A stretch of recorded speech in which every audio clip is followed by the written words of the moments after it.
هذا ما قاله أخنوش، ولكن سأرد عليه في آخر الفيديو. أخنوش: معركتنا الحقيقية مع الفقر والبطالة والفوارق الاجتماعية. في لقاء تواصلي بمدينة عيون، أكد رئيس الحكومة عزيز أخنوش أن الحكومة تخوض معركة حقيقية ضد الفقر والهشاشة والهدر المدرسي، وأن الإنجازات التنموية المحققة تشاهد على الأرض، خاصة في الجهات الجنوبية.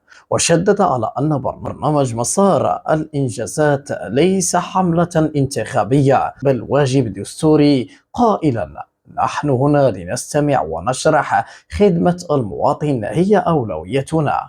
وأنا أرد عليه بهذا: اسمعني يا رئيس الحكومة، هذه الكلمات كلها مصطلحات تدغدغ مشاعر الفقراء لاستمالتهم للتصويت.